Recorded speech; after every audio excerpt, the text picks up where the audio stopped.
Hello guys, NinjaNick333. We are back here with a deck profile and tournament report from Knoxville Regionals that just happened about a week ago here, as of time of recording almost. Probably by the time this goes up, it'll have been a week at least. So, I played Lugia, big surprise. I went 6-3 for my final record. All of my losses were to Vikavolt because I had zero playtesting against it, and I tunnel visioned a bit and made some pretty excruciating misplays, which I will get into. We'll go first into the deck profile. I'm also going to explain what all of the cards do. If you're a newer player, if you don't know what Lugia is, what it does, I will tell you how the deck operates, what all of the cards do. So, if you are a more seasoned player and you don't want to hear that, just skip ahead a little bit. We do have we have 3 Lugia Vs, which can read the wind. For 1 energy, you can discard a card from your hand, draw 3. Helps you get out of bricking. Sometimes it's a really decent turn 1 attack if you go second. Arrow Dive does 130. You may discard a stadium card in play for 4 energy. With powerful colorless energies, this can go all the way up to 210 damage, so you can knock out things like Crobat, Luminion, and Vikavolt with just the Lugia V. The Lugia VStar for 4 energy does 220, discard a stadium, Tempest Dive. And Summoning Star gets you, is your VStar power. You can only use this once per game, but it allows you to get 2 colorless Pokemon that don't have a rule box from your discard into play. So, you can get Oranguru back, you can get Dunsparce back if you were playing it, but you usually just get this Archeops out. We will get into that in a second. We have the Oranguru with its Primate Wisdom, can swap a card from your hand with the top card of your deck. Usually you use this to put energies from your hand back into the deck, or you use it to put a supporter or Luminion on top of your deck so that if your opponent were to play Marnie, you still have a way to draw into better cards, guaranteed on the top of your deck. We have Stoutland V with Double Dip Fangs, does 40 for 3 energy. If it's a basic Pokemon that's knocked out from this attack, you take an additional prize card, really great against the Lost Box. You can knock out a bunch of Comfeys by using powerful colorless energies on this. And Wild Tackle is pretty great against things like Vikavolt, where you can do 200 plus extra if you have the powerful colorless energy. You just do 30 damage to yourself. We have our trusty Archeops here. We do not evolve into it. It is a stage 2 that evolves from Archon, and Archon does evolve from the unidentified fossil. We are not playing either of those cards. We are cheating this into play with Lugia's V-Star power. It is here for the Primal Turbo ability. Once during your turn, search your deck for up to 2 special energies and put them onto one of your Pokemon. So you'll generally try to get 2 of those out with your Lugia on turn 2. And then you have a way to power up Lugia super easily. You also have some alternate attackers in this deck that have very good uses. Yveltal is here mostly for Pokemon VMAXs or other Lugia V-Stars that may have a V-Guard energy on them. It just knocks out your opponent's active.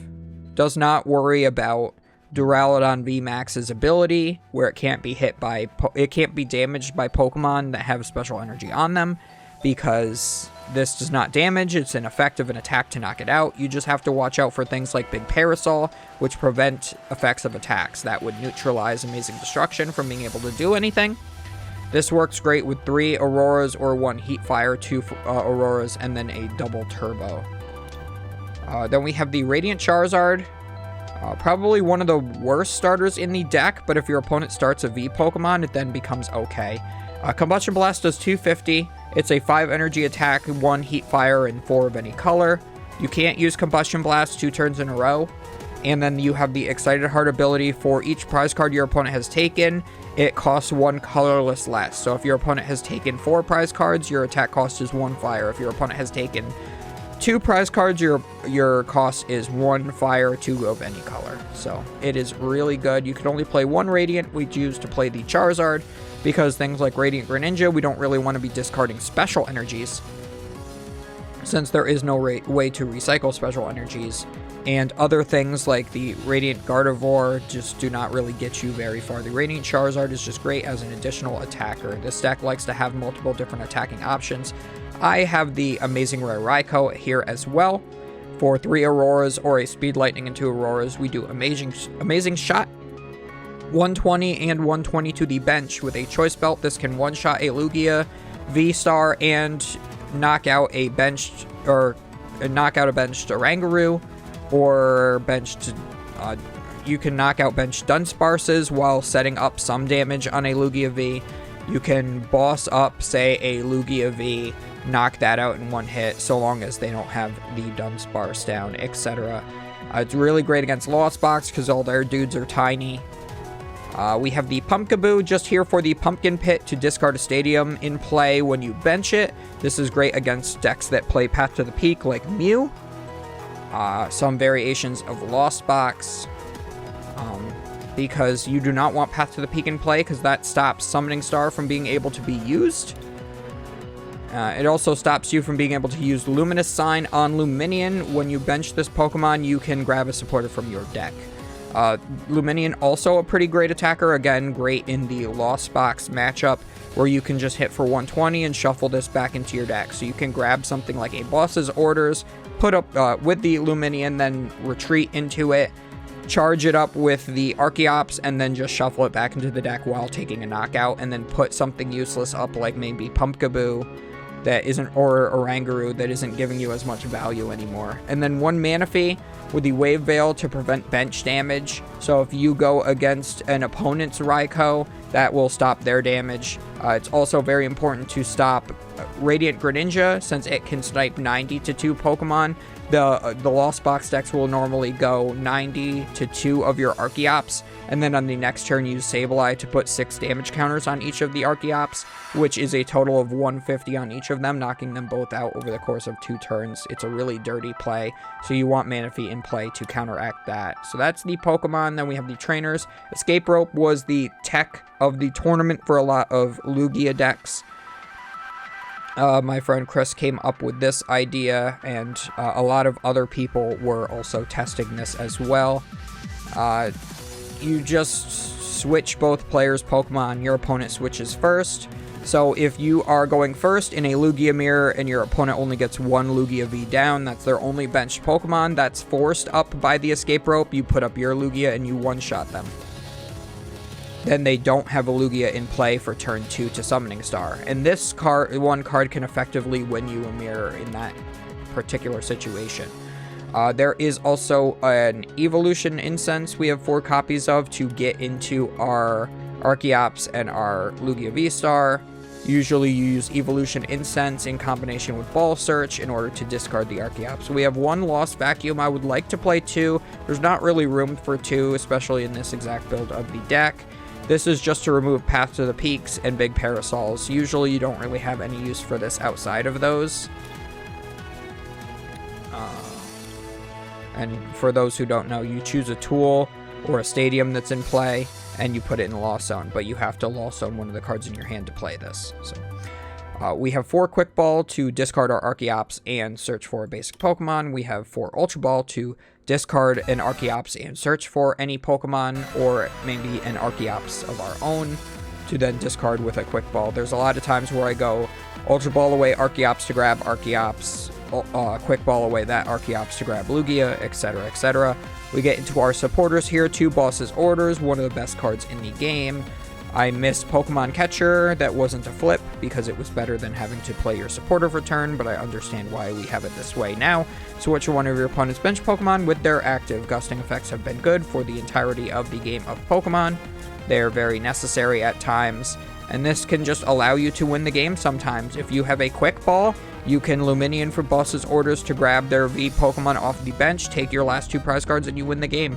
Irida is in here. My friends decided that they wanted to cut the Raikou for Snorlax, and then because Snorlax has 4 Retreat and falls asleep, a combination of Escape Rope and Bird Keeper was better in their build, so they were playing Bird Keeper. I personally prefer Irida, which is why I stuck with the Raikou, because Irida can search your deck for a Water Pokemon and an item card.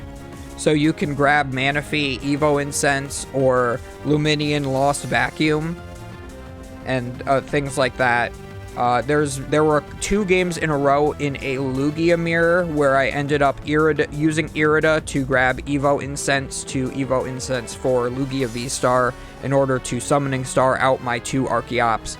It was a lot better guaranteeing the Evo Incense off of the Irida than it was playing, say, a Marnie, which was my other option in one of the games, to only draw 5 cards potentially while getting rid of the other cards in my hand that might have still been playable.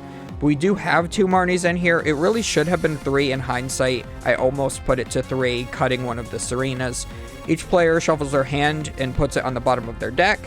The person who plays this card draws 5. The other person draws 4. This is great disruption against opponents, especially against things like Lost Box, where they like to stack a whole bunch of cards in their hand. Vikavolt as well. We have 3 Professor's Research. Juniper is the best art, so that's why we have that here. Discard, draw 7. You can discard Archeops with this as well. Drawing 7 is the, best draw supporter in the game of Pokemon, so why not? We've got 2 Serena in here. I think one of these in hindsight should have been a Marnie, but Serena can also have its uses. There was just one game in particular where I just could not find a Marnie to save my life. Discard up to 3 cards from your hand. If you do, draw cards until you have 5. Or you can boss a bench V. So it doesn't work on regular non-V Pokemon, but it does work on V Pokemon in that way. So I have 1 games off of Luminian for Serena. We have 2 Choice Belt, which lets your Pokemon do 30 more to Pokemon V. So your Charizards are doing 280 instead of 250, therefore you can one-shot an opposing Lugia V-Star, or Aerodactyl V-Star, and the like. It allows your amazing rare Raikou to be able to one-shot Lugia V-Stars instead of just Lugia Vs, as long as you still have the weakness in play. There is 2 Choice Belts because you need 2 for the mirror. In order to guarantee that you could see this the turn your opponent puts V-Guard energy in play, the Choice Belt on your Pokemon will counteract their V-Guard energy with 3 Powerfuls and a Choice Belt. You're hitting 310 with your opponent's V-Guard energy. They're reducing 30, canceling out the Choice Belt, so you're doing exact 280. So you do need that, and that is another reason why I liked playing Irida, because you could Irida for Luminian Choice Belt or Manaphy Choice Belt on that turn where you're going for that. Put down, like, say, the Manaphy so that their Raikou can't do anything. You now one-shot their Lugia with yours. You have 3 powerful colorless in your own V-Guard, and you end up just steamrolling from there. 2 double turbos. This works really great on the Yveltal since it provides 2 colorless at the same time. Only problem is your Pokemon's attack is reduced by 20. Yveltal does not care because it just knocks out with the effect of the attack. It does not do damage. Usually doesn't matter too much. If you're already planning on a 2-shot with a Lugia V-Star, you might as well put the double turbo on there. It's great for retreating, say, an Oranguru or a Pumpkaboo. It helps you retreat Radiant Charizard or attack a lot earlier with him as well. A lot of different uses for double turbo. There were games where I prized 1 double turbo and I felt very punished because I did not have really great ways to retreat. And of course, my game disconnected because I've been on PTCGO just staring at my deck for too long. Okay, it's back. Alright, where were we? Okay, so we did double turbo. We're on the V-Guard energy, so yes, the Pokemon this card is attached to takes 30 less damage from Pokemon V. So you use this on your Lugia to protect from their Lugia. It is generally the best use for it. You can put it on your Stoutland as well to protect it from stuff. It's just a little unfortunate it specifically says opponent's Pokemon V, because it would be great to slap this on Stoutland and have it reduce the 30 it does to itself. But since it says opponent's Pokemon V and not just Pokemon V, it does not work that way, which is sad.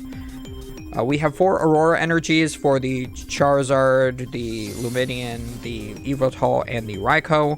It is a rainbow energy. When you attach it, you discard a card from your hand. But, oh, what do we want to discard from our hand? Archeops. So it's not even a bad thing in this deck. We have 3 capture energies. When you attach it, you can search your deck for a basic Pokemon and put it down. There's a lot of times where I promote Archeops, attach capture energy to grab Yveltal out of my deck, use both my Archeops to charge, you know, Aurora double turbo, and then retreat that Archeops with that 1 capture energy because it has a 1 retreat cost, and then just blow them up with an Yveltal out of nowhere.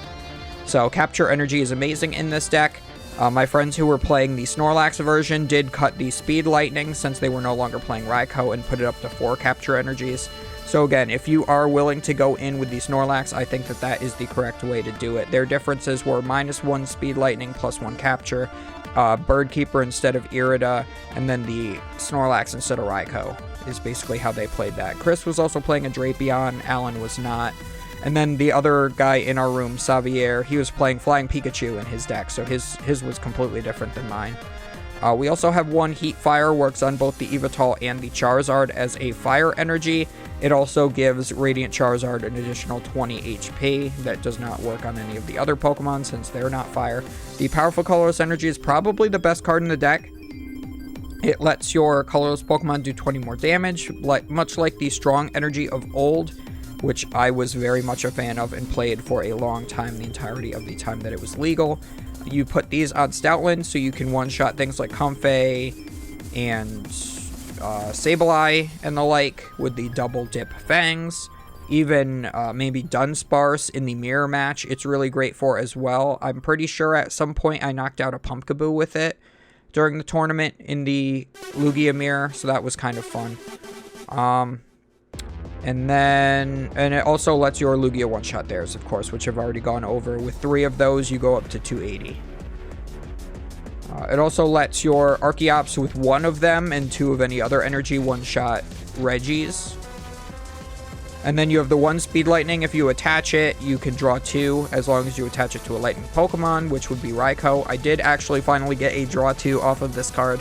I've not gotten it off in Lugia at all until I think the very last round of Knoxville. So that is the card by card. The matchups, round 1, I went against Rotom VStar, if you can believe that. Of course, I did cut the if you want to see exactly what I cut last minute, there was a pile of like 6 cards I was considering for putting in the deck. You can check out my vlog. I go into like a tiny bit of detail there, but not too much because I was very tired. It was like around midnight at that time.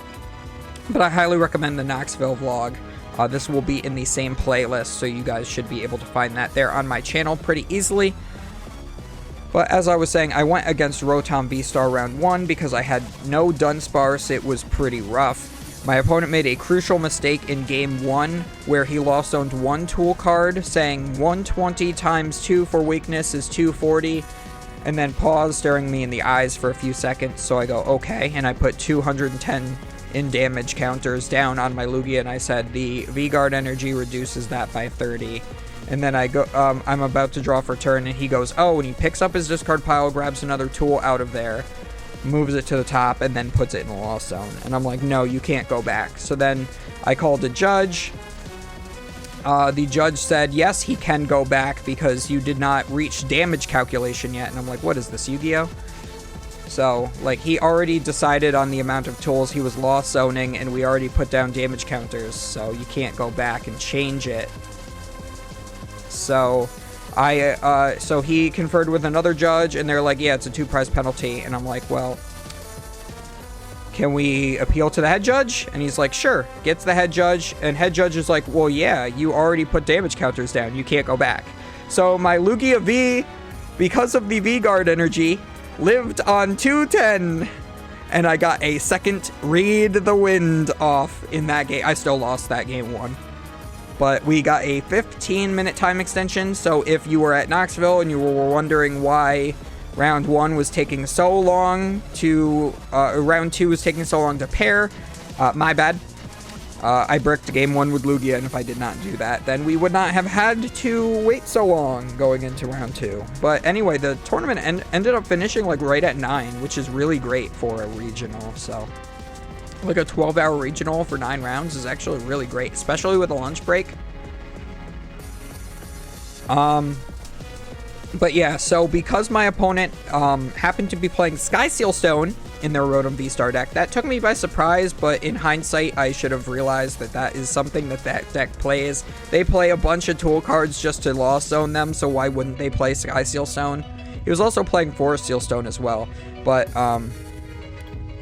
yeah, so he ended up taking 3 prize cards off of a Lugia VStar, and I ended up with 1 prize left by the time he took his last prize card, so that was very unfortunate. Game 2, I just kind of stomped his face in, and then Game 3, we actually use up our entire time extension, go to time. My opponent, like, ends up shuffling his hand into his deck with the Marnie, but there was a judge sitting at our table who decided to pull, like, random cards out of the deck and decide that that was his hand, and he didn't get a DPL for that for some reason. I don't know. Once the cards, like if I try to describe it here, so like he was like the cards were like kind of like this, right? So the cards were kind of like this. So the judge like paused and then pulled them out one by one and gave us like another 2-minute time extension or something. Now the thing is that he had at least 10 cards in hand, and I think he only had 7 after that. So I'm pretty sure at least a couple of cards still got put back into the deck and shuffled up during the Marnie before the rest of the hand went to the bottom of the deck. So I do believe that should have been a DPL, which would have auto-won me that game because I was at like 3 prize cards remaining and he had to knock out one of his own Electrode in order to get energy in play to attack even at some point. So that should have won me the game, but that did not happen since the head judge kind of agreed with that. Since he was not there to see the size of the original hand. I didn't really want to argue with it, especially since we were already so far into overtime, so I'm just like, yeah, whatever. And on turn 3 of time, I won with Radiant Charizard, Aurora Energy, Choice Belt to one-shot a V-Star, so... or was it a regular V? I think it was a V-Star. The V-Star only has like 260 HP. So, ended up winning round 1, what felt pretty convincingly, even though it was such an awful matchup. But yeah, it would have been helped to have the Dunsparce there. Round 2, we went against Lost Box. We had a pretty even game 1 at the beginning, but I did get to go really hard in with the Stoutland, and I just took too big of a prize lead. He was not able to get the crams for the Stoutland. I think he whiffed like 1 attack, if I remember correctly. So we ended up going to game 2. He scooped, I would say, fairly quickly. Our game 1 maybe took 15 minutes at most. And then game 2, he just benches 3 Pokemon passes. I knock out 1, he passes, and I knock out the last 2 remaining with Raikou at the same time. Benched him out, and yeah, won that match pretty easily. It was just unfortunate draws for him round 2, but again, I have tons of tons of testing against Lost Box, so I was not afraid of that going into this tournament. Then we have our trio of Vikavolt that we hit. We hit 3 Vikavolts back to back to back. I had absolutely no testing against Vikavolt. The last time I played against Item Lock was when Seismitoad was legal, so I'm a little rusty on how to play against Item Lock, even though it is still in my brain. I tunnel visioned very hard during these games, and I ended up making very crucial mistakes. In game 1 of both rounds 3 and 4, I had an Evo Incense in my hand. I knew I was against Vikavolt because in round 3 my opponent flipped to Vikavolt, and in round 4 my opponent flipped to Mew. So I knew I was against Vikavolt both games, and I chose not to play the Evo Incense in my hand. So in round 3, yeah, so I chose not to play the Evo Incense turn 1, round 3. Then I was Marnie. Yeah, he chose to go first.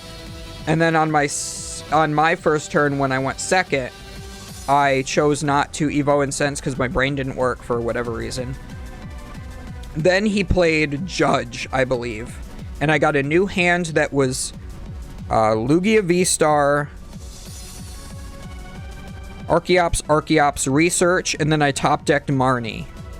So I had a decision to make. Do I research away the one Lugia VStar that I'm aware of right now and hope that the other one is in deck, guaranteeing that there are 2 Archeops in the discard and drawing 5, or do I play the Marnie to conserve the Lugia V-Star, keep it in my deck, and just hope I redraw into Archeops and ways to discard it? And I played the Marnie, and I should not have. I should have played the Research. I did not prize the other V-Star, and I guarantee that I would have won game 1 had I played the Research. It took my opponent too many turns to get going. He whiffed a couple of... I think, 1 turn of item lock at one point. That was pretty crucial. And since I did not do that, I did get Archeops into play at some point, but I was only able to get 1. And I lost the game because of the fact I only had 1 Archeops. Then in game 2, I played it a lot better, but I still only had the ability to get 1 Archeops in the discard, and I prized a double turbo. So the entire time, I was having really hard time trying to power up my Pokemon. Because if I had just one, if I had access to both my double turbos, I could have attached one of them to the Oranguru in my active, and one of them to my Lugia off of an Archeops, and I would have been able to retreat and attack in the same turn. And that would have put me a lot farther ahead. I'm fairly confident I would have won game 2 had I had access to the double turbo, but again, things would have changed from my opponent's end had I been able to go more aggressive like that. So I don't really know for sure if that would have won me the game, but that was down to luck. The round 4 game, I stupidly forget to play the Evolution Incense turn 1 going first. My opponent starting the Mew, I recognized that my opponent was playing Vikavolt, but just tunnel visioned. I always like to hold the Evo Incense an extra turn in case I top deck Lugia V-Star or Archeops or something, and it makes me change what I want to Evo Incense for. But again, the light at the end of the tunnel was calling me, so I chose not to play the Evo Incense because that's how I always play, instead of thinking a little more critically, saying, hey, I can't play this next turn. There was no Vikavolt on the board, but even though I knew I was playing against Vikavolt, for some reason the item lock just was not on my mind.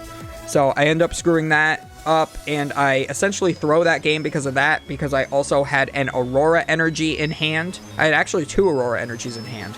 So had I played Evo Incense turn 1, I would have been able to Aurora Energy and Archeops into discard. I think I top-decked Lugia V-Star the next turn. I might have already had Lugia V-Star. It might have been Lugia V-Star 2, Aurora's Evo Incense, and something else maybe in my hand.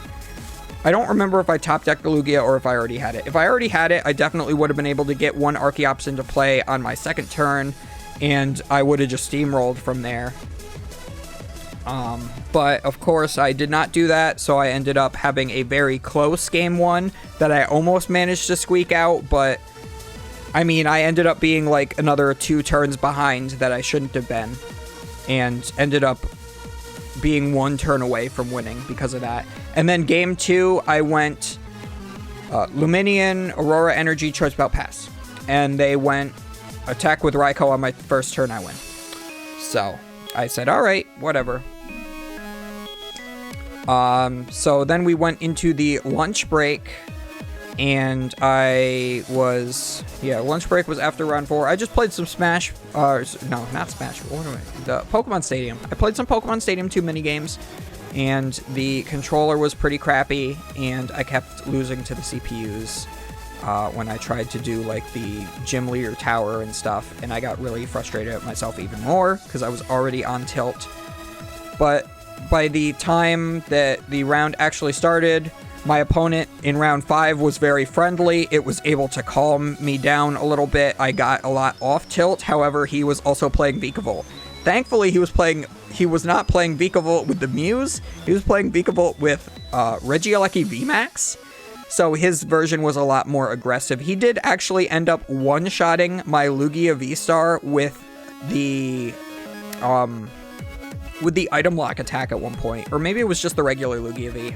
No, it was the regular Lugia V, I think. But either way, and I'm just like, wow, that's pretty gross. We had a very close 3-game series. I did not misplay until the very last turn of Game 3. I threw the game. I actually played Evo Incense turn 1 on the first game. I did it. I knew what I was against. I think... What did they start? I don't even remember what they started, but I knew I was against Vikavolt. I think they started Vikavolt, and I'm like, are you kidding me?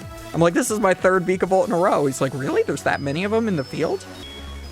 But yeah, so in Game 3, I had Yveltal in my hand. And I knew that for my last prize cards, I needed to put Yveltal in play. Like this, the only route to get a knockout, because I had 2 prize cards left. I had to attack with something that would take a one-shot on the active Vikavolt. So I had Yveltal in my hand. I thought I had enough energy in my deck to attack with it. I benched the Yveltal. I Primal Turboed, and there's only 2 Auroras in my deck. I have 1 in hand, but I have like no double turbo, no other energies whatsoever. I thought there were 2 colorless energies left in my deck as well. So I completely threw the game there because after I did that, I realized that I had gotten Radiant Charizard off my prize cards. So I could have benched Radiant Charizard, attached the Aurora that was in my hand, and taken the knockout with Combustion Blast. But did I do that? No. So I should have taken a few more seconds to just look at my hand, make sure. I think I even had a Quick Ball, so I could have played that to verify that the energy was in my deck, but I just did not do that. Game 3, I was playing fast. Game 3, I generally don't check prize cards. I only check prize cards games 1 and 2, just because when you get to Game 3, you know you don't have that much time left. And I also forgot my watch. So had I remembered my watch, I would have known exactly how much time was left in the round. Maybe I would have had time to prize check and not made that mistake. But either way, I think that is pretty clear that I could have just won the game with the Radiant Charizard. I had the game in hand. I benched the Yveltal. I had no bench spaces left after that. So I was not able to bench the Radiant Charizard, and I was not able to win on the last turn of the game. And I was very frustrated at myself. That one was 100% my bad for losing that round. So now I'm out of contention for day 2 because I lost 3 in a round. Now I'm 2-3, and I'm feeling really bad about myself. But then I go against another Lost Box. My confidence is restored because I am so confident in the Lost Box mirror, or in the Lost Box matchup, rather. And I end up just absolutely obliterating this guy. It was not even close.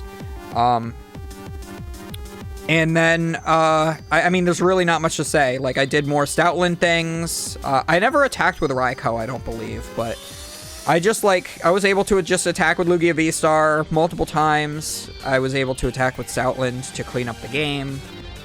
I'm pretty sure I, capture energied, turboed, powerful colorless energies on the Stoutland to come out of nowhere to, win one of the games. I don't remember which game, if it was game 1 or 2. But that one is probably the one matchup I remember the least. Then round 7, I played against a personal friend of mine, actually, Brad Brown. He was just there to, hang out with some friends. I guess he's been coaching some friend of his onto how to play the game. I'm pretty sure, because I actually found out that I was already following her on TikTok. I just, randomly, she showed up in my feed one time. So I've been watching her because she was opening, card packs and stuff, and I like watching that on TikTok sometimes. But I guess he taught her how to play, and she ended up, doing really hot, too. I think she was, 5-2-2 for the end of the by the end of the tournament, which is way better than my first tournament. Holy crap. So Brad Brown apparently is a good coach here. But I guess he just went because she was going, and he just wanted to have fun. He was playing Regis, which I was just hoping to dodge. That was one of the reasons why I took Dunsparce out of my deck. I'm like, well, I'm just hoping to dodge Regis anyway, so I don't need this card. He says, you have championship points, right? And I'm like, yeah, I have 30. He's like, all right, I'm just going to give you the game because I only have 0. And I don't care about this season whatsoever. I'm just here to have fun. I'm like, all right. And he's like, you still want to play one game for fun? I go, okay. He absolutely pushes my shit in. It was not even close. He literally was just Regieleki every single turn, just blowing up my Lugias left and right. And I'm like, man, I really wish I had Dunsparce here. But they did get a really cool, candid photo of the two of us playing. It's on my Instagram. That's in the description box below if you guys want to see that. He is holding his Jolteon plush. It was on his lap, giving him advice during the game. Then we go against 2 back-to-back Lugia VStar mirrors, my first of the tournament. So against the round 8 opponent, I honestly just outplayed him the entire time. I believe I did win the coin flip, but I don't think it really mattered. He only got like 1 Lugia V down during one of the games. I bossed it up, or Serena'd it, and knocked it out. Then he proceeded to just bench another single Lugia V, and then I like top decked boss or like quick balled for Luminian or something, and then just got rid of that again. And he's like, oh, okay, I guess that's game. And we went to game 3. It was a little bit more of a game. He was playing kind of slow, but again, it just like, I just took out his Lugias back to back. He was able to Summoning Star, but he only got 1 out, 1 Archeops out, and then that was really the end of it.